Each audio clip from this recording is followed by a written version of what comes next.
So we just had confirmation that the stereo system and the new screen has actually been shipped for the 235i, and the guy's coming tomorrow to basically make a new key for it, because we only got one key at the time.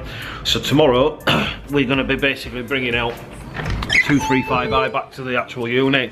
Everything's pretty much done on that, apart from possibly putting an LSD in, which is something I do want to do, and the M3, M4 bottom arms at the front, purely because it makes it kind of have the M2 facilities once it's tracked. We're still waiting for the GTS spoiler. Annoyingly, it's not bloody here. It's been over 2.5 weeks now, but it might just turn up randomly like things do. But tomorrow we're going to have the 235 back in, so there'll be a little bit of an update on there as well, and then there'll be a full blog from what Lewis has actually done on the car, which we're going to be refitting, and I'm quite excited for it, because it's not the best car we've got.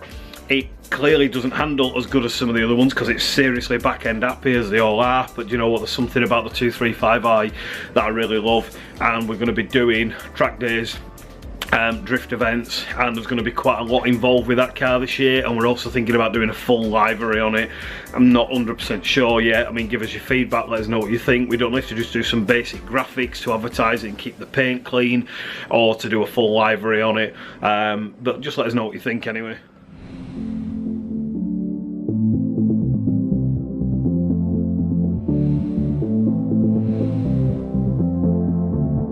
Sometimes I feel weak, I can't move my feet. Now we're miles away. So we're now fully installed. Apparently it's got to do an update, which is what the USB pen does. So I'm just going to quickly scroll through that. We're going to start the car, let it do the update, and then I'm going to show you the screen and obviously what the updates and what the features are.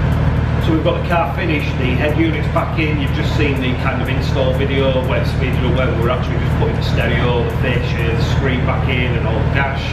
And I've got to be honest, it's incredible. Now Louis spent probably 2.5 hours on it yesterday doing some more coding. He found quite a few faults with the actual system, which was nothing to do with him, and if it wasn't for him, honestly we would have found them out. And it's actually made the system even better, and I'll go through that in a minute. But one thing I'm going to say to you guys is, if you want to update your system, and a lot of you guys are on iPhone, it's the best thing you'll ever do. Now if you're not bothered about iPhone, because I'm an Android user, I'm not particularly an iPhone person, I don't really rate them. The sat-nav and the system being updated to 2022 from ours of 2016 makes the work, and makes it worth having the update on its own. It's absolutely incredible. The display is totally improved, it's smoother, looks cleaner, has way more features, and it just is a better system. Now I've got to be completely honest, the system is that good because of the Apple Carplay, which is better than Android Auto. I don't want to admit it, but it is.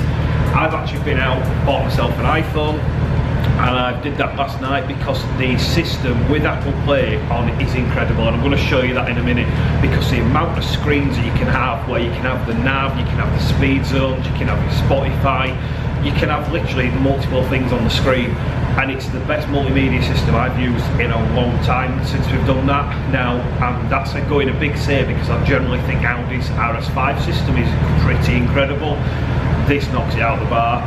And this is why I've gone out and actually gone up against everything I want to do, and I've got a body iPhone, and it's because it is that good. Now I'm going to show you some of the features on it now, because you're going to want to do this to your car. If you've got a Beamer platform car, which is obviously minis nowadays, Toyota Supra, you're going to update this system. You're going to go on Lewis to kind of unlock some of these features, or even install new features. If you've got an older car like ours, a 2016 model, just get it for the latest maps, whatever it's going to be. I'm going to show you now how cool this system really is.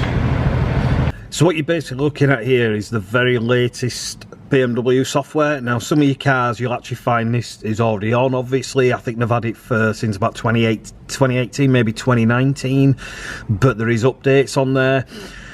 We've got the new media center, we've got the communication system on there, the sat-nav shows you the actual map on the actual display while it's running, which the old one didn't do. I mean, just overall it's smoother, it's a lot cleaner to look at. I just think the whole system is a lot better to use and a lot easier to actually function. But the biggest thing that I'm really impressed with, I mean, don't get me wrong, the nav is so much better than the old one. The thing I never liked with the navs on mine was, especially when I had the F80 M3, it was just difficult to use. The maps weren't particularly clear, they looked a bit dated, but they were good, and that's because they come up on the display or your heads-up display as well, but they just looked a bit dated. Now this has massively improved the actual way it looks, but the biggest thing I'm literally going to talk about with this now, and it is the Apple Play feature. And if I go straight back into the main menu and back into the first feature, which I've never had, literally is Apple Play. So this is something this car didn't have. I didn't even know it was an option to have it. And what I think is so cool about it is on here I can actually choose to use Waze, which I prefer, but you can obviously use the Apple Map, so you can use even TomTom now, which has got these speed cameras and things. The reason I like it is you've got your speed zone up here, telling you what speed sits you're in. You probably know all this from Waze, but the fact that I've got this on my display while I'm actually working, while driving I should say, to me is a real benefit, because if I'm in a speed zone and I am speeding and I've not realised what speed it's in, I don't want to get a ticket. I like to know when there's an accident. It gives me more information than the standard sat-nav does, but it's also got all my Spotify details straight in this corner. It's really easy to navigate, and the whole system just improves the car and makes it just literally look like a much newer vehicle. And as nerdy as it might sound, it's made me enjoy the car a lot more. I generally didn't want to do this update, wasn't something that was planned, I weren't too bothered about it, but I've got to be completely honest and say, physically putting this on has made the car kind of complete to me. We've now done all the mods and upgrades we actually want. Now, the thing that made me go to an iPhone was this CarPlay that you see here. Can you see I'm not even connected? It's literally wireless. It's not connected whatsoever with any cables. This is on a Wi-Fi connection that Lewis sent me the cable for, along with a brand new GPS adapter, so the maps work better. So this, at the minute, every time I get in the car, my Spotify loads, my Waze loads, anything else loads that I actually want on this system, and it's all done without any wires whatsoever, which to me is a massive bonus, because the amount of times I break wires by plugging them in and out 2 or 3 times a day, or nipping to the shop or going to get fuel and it breaks the wires, it just does my head in. And this is absolutely incredible. So now we can go with things like the wireless chargers in the car, which you might already have, and just so many more features. And I do think if you want to update your system, if you want to improve your car, if you like modifying, this is a massive thing to do. Very simple. Lewis does it all kind of remotely, or he might actually need your head unit depending what you've got, but you do no work whatsoever and he goes out of his way and does it. Now, the last thing I'm going to bring up about this stereo and how helpful Lewis really was.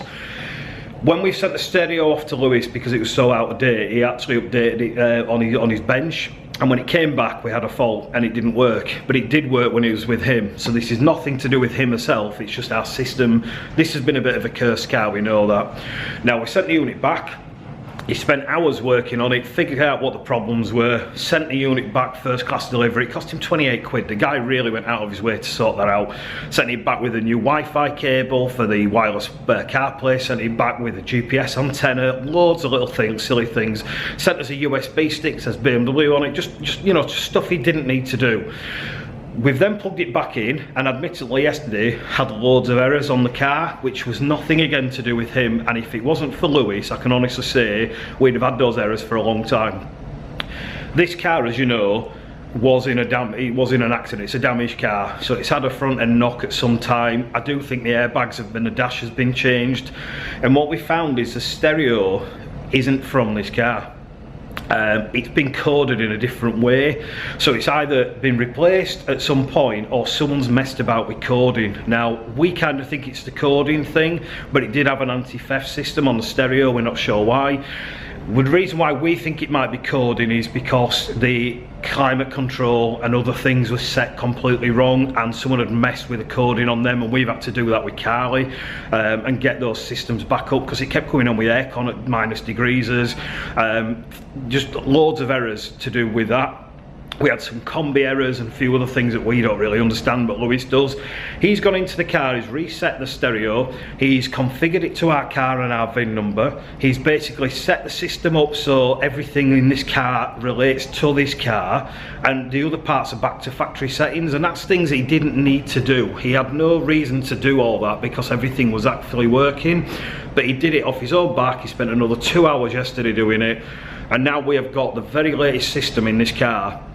And I can honestly say, I never thought I'd buy an iPhone, but the way it works and how clear and how smooth that system is, I'm generally chuffed to bits with it, and it was worth moving from an Android to an iPhone, which is, like I said, something I thought I'd never say I'd do. So I'm going to put a link in the description in there. Speak to Lewis if you need anything doing. He can do loads of stuff remotely. He can enable your CarPlay, he can enable your wireless CarPlay if you've got all the rest, update your maps. This is the very latest 2022 map. It only came out 3 days ago, I think, so we luckily hit it. But anything you need, speak to the guy. His reviews, look on Facebook, just say how helpful he is, and I can honestly say he is the most helpful person I've ever worked with in probably 20 years of doing builds on cars, and he literally just picks the phone up and deals with it as you want. And you know what, credit to the guy for that. So give him a buzz.